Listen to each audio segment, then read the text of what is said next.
The Sherman tank rumbled to a stop somewhere in the Bocage country of Normandy. July 1944. 5 British tankers had been buttoned up inside their steel box for nearly 6 hours, breathing fumes, sweat, and the metallic taste of cordite. The landscape had gone quiet. No German shells screaming overhead. No machine gun fire rattling against the hull. Finally, a chance to relax. The commander gave the order every crew member desperately wanted to hear. "Right, lads, let's brew up." Within minutes, the driver had clambered out, pulled a small primer stove from his kit, and began preparing tea on the engine deck. The wireless operator gathered the mugs. Another crew member fetched the tins of condensed milk and sugar. It was a ritual, as British as the Union Jack painted on their turret. For 10 precious minutes, these men would be human again, not just component parts of a fighting machine. Steam rose from the billion as the water began to boil. They never saw the German Panther positioning itself 300 meters away through the hedgerow. The first armor-piercing round punched through the Sherman's side armor before anyone could react. The second set the fuel tanks ablaze. Of the 5 crew members, 3 died instantly. The 2 who escaped suffered burns across 60% of their bodies. The war diary of the 2nd F and 4 Yumry recorded it simply. 1 tank, 5 casualties, crew dismounted for tea. This wasn't an isolated incident. Throughout the North African campaign, from Elamine in October 1942 onwards, British tank units reported similar losses. Crews would halt their vehicles, expose themselves to brutty, and present German anti-tank gunners with stationary targets. The ritual was so predictable that rare-acted training manuals specifically instructed gunners to wait for the British tea ceremony before firing. A motionless tank with crew members visible on the deck became what artillerymen called a brewer's zeal. A brewer's target. The mathematics were brutal. Analysis conducted by the Royal Armoured Corps in late 1943 revealed that tank crews brewing externally spent an average of 12 minutes completely exposed and vulnerable. During those 12 minutes, situational awareness dropped to nearly zero. Men focused on kettles rather than scanning for threats. Reaction time to enemy contact increased from roughly 4 seconds when buttoned up to over 30 seconds when dismounted. In armored warfare, that 26-second difference meant the space between life and death. Yet asking British soldiers to abandon tea was like asking them to fight naked. Since 1815, the British Army had issued tea rations to every soldier. By 1942, the daily allocation stood at 1/16 of an ounce per man, enough for roughly 6 strong brews. Tea wasn't merely refreshment. It was a psychological anchor, a taste of home, armament of normality in the industrialized horror of mechanized warfare. After watching their mates burn alive in knocked-out tanks, after breathing the sweet, sick smell of roasting human flesh, these men needed their brew. They needed those 10 minutes of humanity. The problem facing British military planners wasn't whether crews would stop making tea. They wouldn't. The question was how to let them brew without dying for it. The solution would require rethinking the very design of armored vehicles, installing equipment that would seem absurd to every other nation's military. But first, they needed to understand just how deeply tea had woven itself into the British martial identity. Understanding why British tankers risked death for a cuppa requires going back to the trenches of the First World War. In 1914, the British Army discovered something that would reshape military thinking. Hot tea delivered to frontline troops reduced shell shock cases by nearly 40%. Medical officers noticed that men who received regular tea rations maintained better mental stability under bombardment than those who didn't. The War Office took notice. By 1916, the Army had established mobile tea brewing facilities that could serve thousands of men daily, even during major offensives along the SO. The science behind this wasn't mystical. It was biochemistry. Tea contains alcinine, an amino acid that promotes alpha wave activity in the brain, inducing calm alertness without drowsiness. Combined with modest caffeine content, it provided exactly what soldiers needed: reduced anxiety whilst maintaining combat effectiveness. But more importantly, the ritual itself mattered. Boiling water, warming the pot, steeping the leaves. These familiar actions created brief islands of domestic normality in landscapes of pure destruction. A soldier holding a warm mug wasn't thinking about the artillery barrages scheduled for dawn. He was for 3 minutes back home. By 1939, tea had become so embedded in British military culture that the War Office classified it alongside ammunition as an essential supply. When the British Expeditionary Force deployed to France, each company carried specialized tea brewing equipment. Even during the chaotic Dunkirk evacuation in May and June 1940, when soldiers abandoned everything from artillery pieces to personal belongings, they brought their tea kettles. Ships rescuing men from the beaches reported that the most common question wasn't about food or medical care. It was, when's tea? The North African campaign demonstrated tea's role beyond mere morale. In the desert, temperatures inside a tank could exceed 50°C. Crews lost liters of water through perspiration during engagements. Dehydration impaired judgment, slowed reactions, and reduced combat effectiveness within hours. Medical officers found that crews who brewed tea regularly, despite the risks, actually performed better than those who didn't. The tannins in tea aided water absorption, whilst the ritual enforced regular hydration breaks. Men who should have been drinking water wouldn't, but they'd always find time for char. Field Marshal Bernard Montgomery understood this viscerally. After assuming command of the 8th Army in August 1942, one of his first orders concerned tea supplies. He insisted that every forward unit maintain a minimum 3-day reserve of tea, sugar, and condensed milk, stocks that sometimes exceeded ammunition reserves. When logistics officers protested, Montgomery responded bluntly, "I can order men to fight without artillery support if necessary. I cannot order them to fight without tea. They simply won't do it properly." He wasn't exaggerating. In December 1942, during the pursuit following El Maine, the 7th Armored Division outran its supply lines. When tea ran out after 3 days, commanders reported disciplinary problems, reduced alertness, and declining morale. Men became irritable, less responsive to orders, and took unnecessary risks. One squadron leader noted in his diary, "The lads would charge a German position for a packet of players, but without char, they'll barely clean their weapons properly." American observers found this incomprehensible. General George Patton famously remarked that British troops would rather have tea than ammunition. He meant it as criticism, but British commanders wore it as a badge of honor. Their men didn't need motivational speeches or threats. They needed proper char. Everything else was negotiable. The challenge was keeping them alive long enough to enjoy it. The 22nd Armored Brigade kept meticulous records during Operation Crusader in November 1941. Over 17 days of combat operations in Libya, the brigade lost 43 tanks autonomy action. Of these, 16 were destroyed whilst crews were dismounted making tea. That represented 37% of total losses.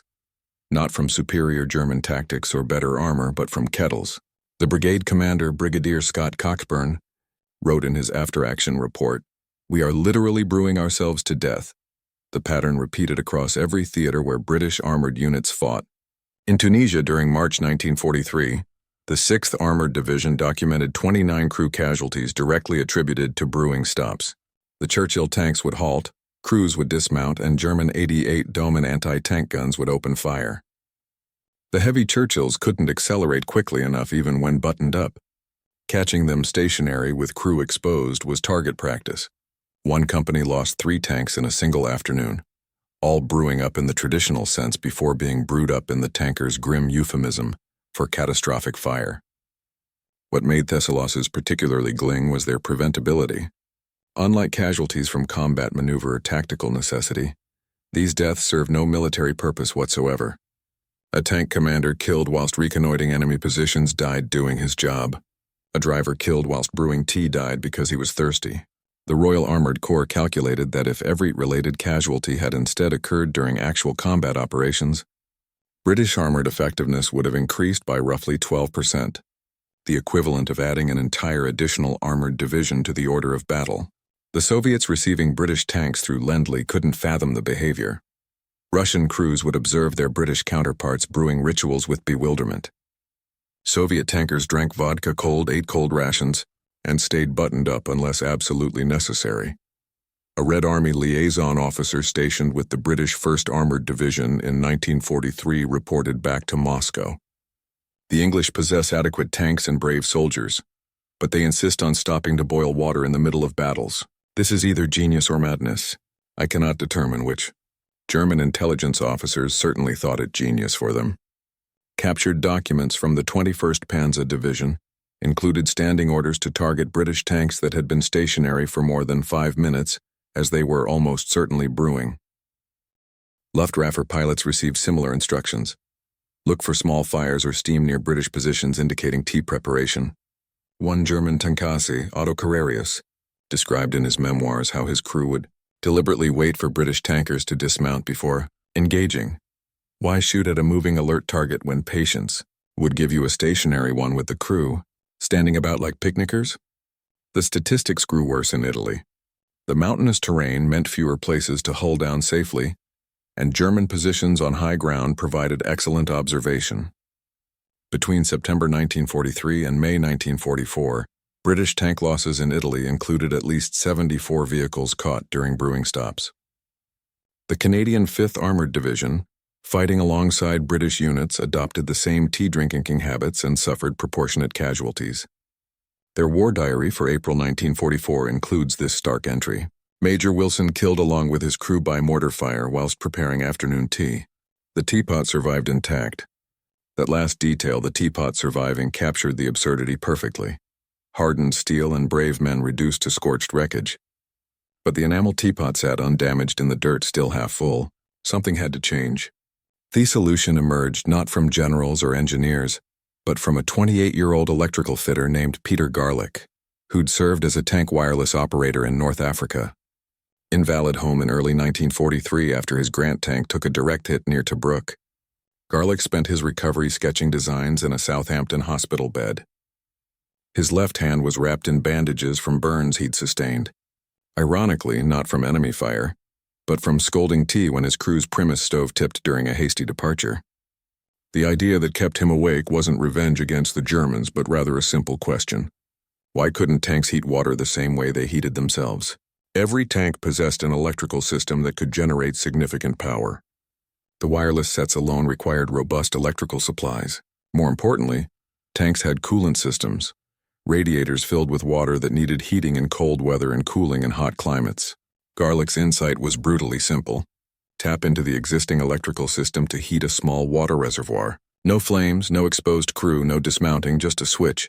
3 minutes wait and hot water ready for tea. He submitted his sketches to the Ministry of Supply in March 1943. The military establishment's response was predictably dismissive. One senior officer at the War Office noted on Garlick's proposal, "Waste of resources. Tanks are for fighting, not catering." Another scribbled mollycoddling. What next? Armored bathrooms. The proposal might have died there, buried under bureaucratic disdain, except that it landed on the desk of Major Anthony Norman, himself a tank veteran who'd lost half his crew during a brewing stop in Libya. Norman recognized the idea's merit immediately and pushed it upward through channels until it reached the Directorate of Tank Design.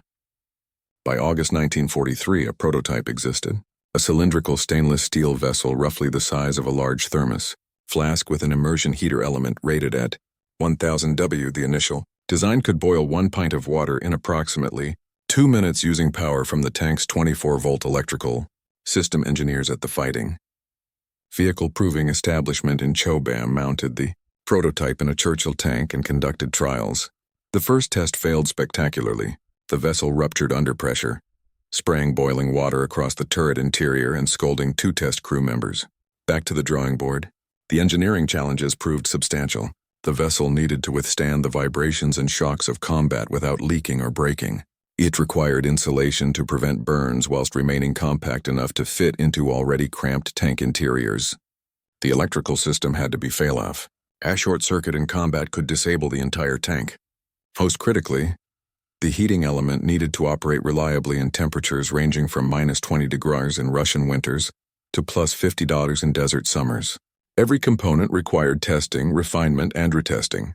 A team at Mechanical Warfare Experimental Establishment, led by engineer Captain Ronald Hazelden, spent 9 months perfecting the design. They tested 43 different configurations, materials, and heating element types.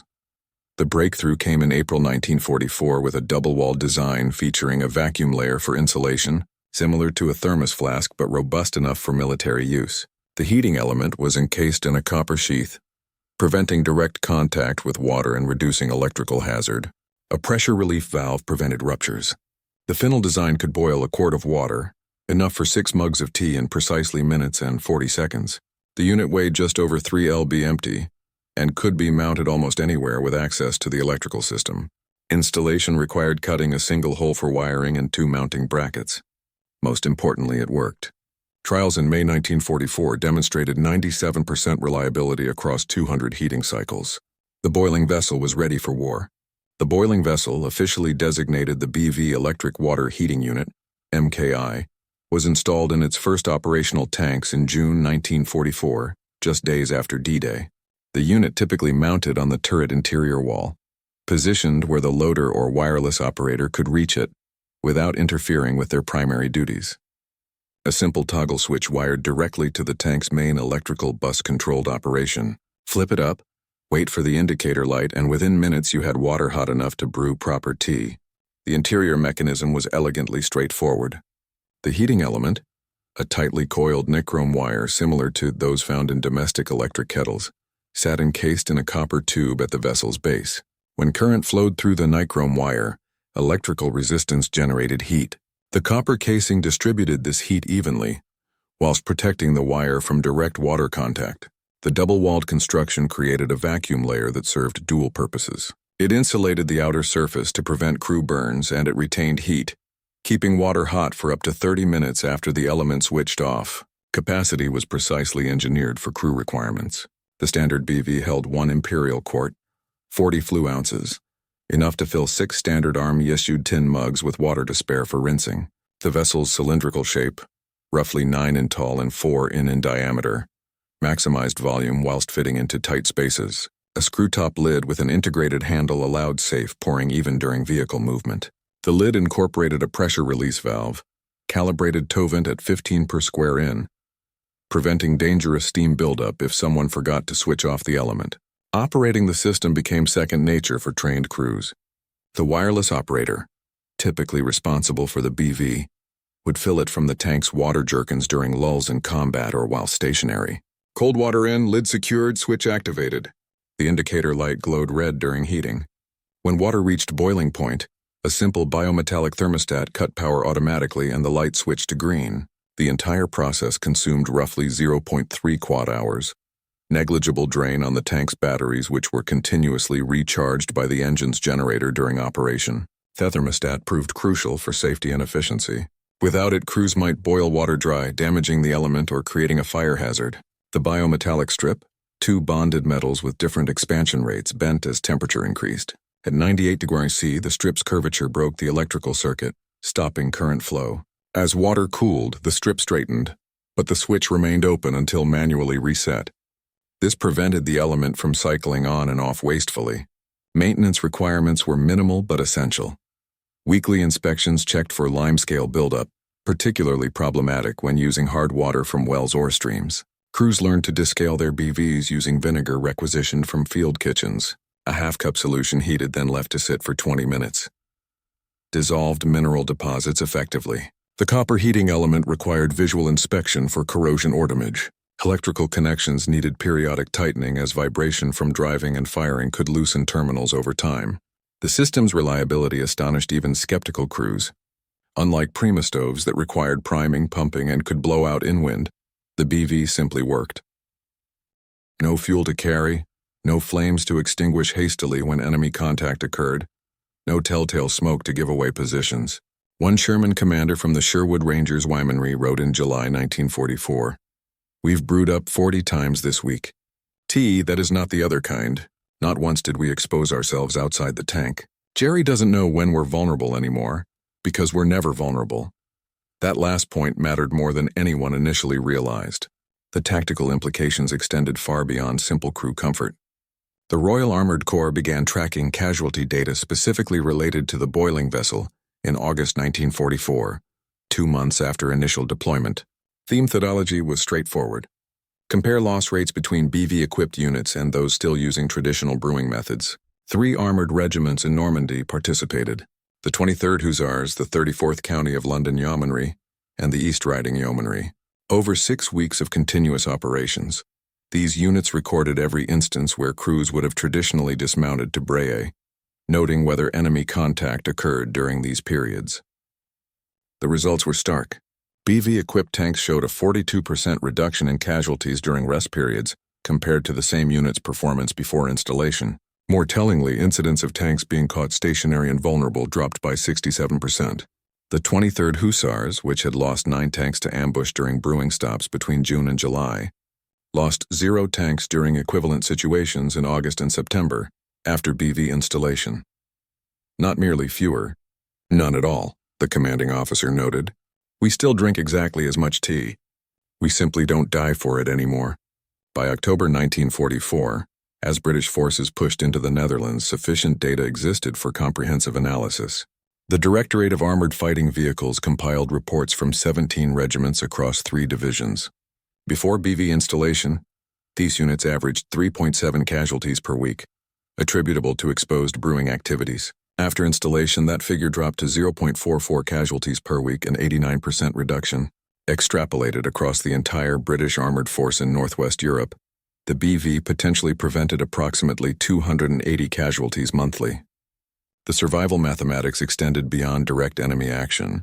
Tank crews operating in cold weather faced hypothermia risks during extended operations. In the bitter winter of 1944-45, temperatures in Holland and Germany frequently dropped below freezing.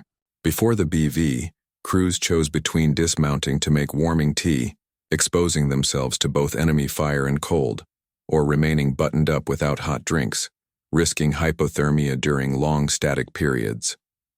Medical officers in the Guards Armored Division reported that BV-equipped crews showed 31% fewer cold weather injuries than crews still using external brewing methods. The psychological impact proved equally quantifiable. Army psychiatrists studying combat fatigue, what the previous generation called shell shock, found that crews with immediate access to hot tea showed markedly better stress resilience. A study conducted by the Royal Army Medical Corps in December 1944 evaluated 340 tank crew members across multiple units. Those with Bs reported feeling in control of their environment at significantly higher rates than those without. The ability to brew tea at will without negotiating danger provided a sense of agency that reduced anxiety and improved decision-making under pressure. Perhaps most surprisingly, the BV improved crew cohesion. In traditional setups, 1 or 2 men dismounted to brew whilst others remained at stations, creating division between those who went outside and those who stayed inside. The BV made tea making a collective experience. Everyone remained together, sharing the ritual without splitting the crew. Squadron leaders reported fewer interpersonal conflicts and stronger unit bonds in BV-equipped tanks. Thieskind F. and Forfar Padre noted, "The men joke that they've gone from dying for a cupper to living with one. Morale has never been higher."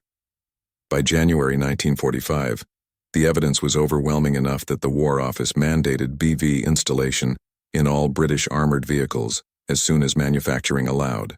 Tank production lines at Leland and Vauxhall began fitting BVs as standard equipment, rather than field retrofits. The device that senior officers had dismissed, as Molly coddling 18 months earlier, had become essential combat equipment with documented proof it kept soldiers alive. The tactical revolution arrived quietly, noticed first by junior officers rather than staff. Planners. Lieutenant James Hullman, of the 1st Northamptonshire Yeomanry, documented it in his diary entry for September 1944, remained in ambush position for 11 hours yesterday, made tea 4 times, never broke concealment. Previously, an hour was our maximum before someone absolutely had to brew. This changes everything about how we can fight. He was right. Before the BV, British armored doctrine assumed that units needed to withdraw to safe positions every 2 to 3 hours for mandatory rest breaks. Not because the tanks required it, they could operate for days, but because the crews psychologically couldn't function without their tea ritual. Combat planners built these breaks into operational times the same way they scheduled refueling. With the BV, that constraint vanished. Tanks could maintain forward positions, hold ambush sites, or sustain pursuits far longer than previously possible. The impact on operational tempo was immediate. During the advance through Belgium in September 1944, the 11th Armored Division covered 250 miles in 6 days, a pace that would have been impossible under traditional brewing constraints. The division's after-action report specifically credited the BV. Crews remained fresh and alert throughout rapid advances. The ability to brew whilst moving or during brief halts eliminated the need for extended rest stops. We maintained pursuit momentum that previous generations of armored forces could not have sustained. Night operations benefited dramatically. Darkness had always complicated brewing. Lighting Prima stoves revealed positions, and the smell of burning paraffin carried for hundreds of meters. German patrols specifically searched for these telltale signs. The BV eliminated both problems entirely. No light, no smell, just silent electrical heating that gave away nothing. British units began conducting extended night patrols and ambushes that would have been unthinkable previously. The 7th Armored Division reported a 43% increase in successful night engagements after BV installation. Fuel consumption patterns shifted unexpectedly. Before the BV, crews often left engines idling during stops to run heaters in cold weather, or to keep batteries charged for wireless sets. Idling consumed roughly 1 gallon of petrol per hour, substantial wasted during extended halts. With the BV drawing minimal power, crews could shut down engines completely, knowing they could still make tea using battery power alone. The 3rd Royal Tank Regiment calculated they reduced fuel consumption by approximately 8% through this practice alone, extending operational range significantly. The smoke discipline advantages took longer to recognize but proved equally valuable. Primer stoves and solid fuel cookers produced visible smoke that gave away positions, particularly in early morning or late evening when temperature inversions trapped smoke at ground level. Reconnaissance units had always struggled with this. They needed to observe enemy positions for hours, but couldn't brew without compromising concealment. The BV solved this entirely. The Inns of Court Regiment serving as divisional reconnaissance reported they could now maintain observation posts 3 times longer than before. Combat effectiveness during sustained operations improved measurably. The human body and mind deteriorate rapidly without regular hydration, particularly during high-stress situations. Before the BV, crews might go 6 or 7 hours without drinking adequately, because brewing was too dangerous or disruptive. This led to decision-making errors, slowed reactions, and reduced combat performance with constant access to hot drinks. Crews maintained hydration and mental acuity throughout extended engagements. Squadron commanders reported noticeably sharper performance during the 2nd and 3rd days of continuous operations. Perhaps most intriguingly, the BV enabled deception tactics never before possible. British units began deliberately positioning tanks in exposed locations whilst actually pulling back their infantry.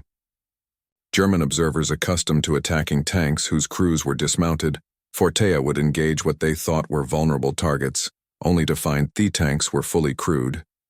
Alert and ready for immediate maneuver, the 15th 19th King's Royal successfully employed this tactic near Venlo in October 1944, drawing German armor into a prepared kill zone. The boiling vessel had accidentally rewritten armored warfare doctrine. The British Army entered peacetime in 1945 with the boiling vessel firmly established as standard equipment. What military planners hadn't anticipated was how rapidly other nations would abandon their mockery and adopt the concept themselves. The first convert was Canada, whose armored corps had witnessed the BV's effectiveness firsthand in Northwest Europe. By 1947, Canadian military specifications required hot water systems in all new armored vehicle designs. The Australians followed in 1948, then New Zealand in 1950. American resistance lasted longest, rooted in the same rugged individualism that had made Patton-dismiss British tea drinking. U.S. armored forces relied on instant coffee and cold rations throughout the Korean War, maintaining their reputation for toughness over comfort. But casualty statistics told an uncomfortable story. American tank crews in Korea showed higher rates of frostbite, dehydration, and cold weather injuries than their British Commonwealth counterparts operating identical vehicles, the only difference being the BV installation.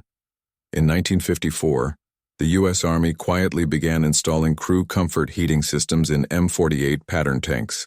They refused to call them kettles, but the principle was identical. The Soviets proved most pragmatic. After capturing several British tanks equipped with BVs during post-war military exercises, Soviet engineers reverse-engineered the design. By 1953, Russian armored vehicles featured the KIP-5 system, officially the complex individual no-go Pitania, or individual nutrition kit, but functionally a direct copy of the British BV. The Cold War irony was delicious. Communist tankers brewing tea using capitalist technology, whilst capitalist Americans finally admitted that perhaps comfort and combat effectiveness weren't mutually exclusive. Modern main battle tanks from virtually every nation now incorporated descendants of Garrick's original design.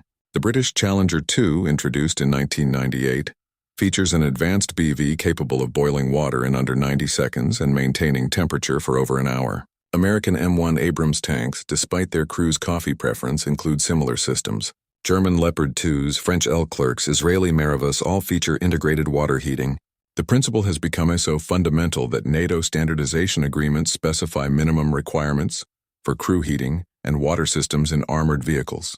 The technology itself has evolved significantly. Modern systems incorporate microwave heating rather than immersion elements, boiling water in under 60 seconds. Some feature separate compartments for heating ration packs simultaneously with water. The British Army's current BV can produce boiling water even when the main engine is off, using auxiliary power units that previous generations of tanks lacked. Touchscreen controls have replaced toggle switches, and automated cleaning cycles prevent limescale buildup that crews once scrubbed manually with vinegar. Yet the fundamental insight remains unchanged. Crews who can maintain basic human comfort without compromising safety perform better, survive longer, and fight more effectively. What seemed like British eccentricity in 1944, installing kettles in combat vehicles, has become accepted military wisdom worldwide. The U.S. Army's own field manual FM 320.15 now states, explicitly crew sustainment systems, including water heating capability, directly contribute to operational effectiveness and should be maintained as mission-essential equipment. The veterans who first used the BV are nearly all gone now, but their legacy sits in every modern armored vehicle. A small cylindrical vessel that represents something larger than T.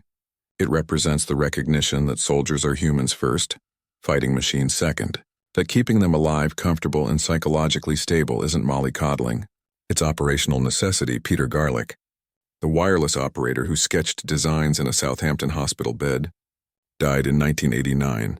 He never sought recognition for his invention, never applied for patents, never requested honors. He simply saw a problem and fixed it. His kettle saved thousands of lives and changed warfare forever, all for a proper cup of tea.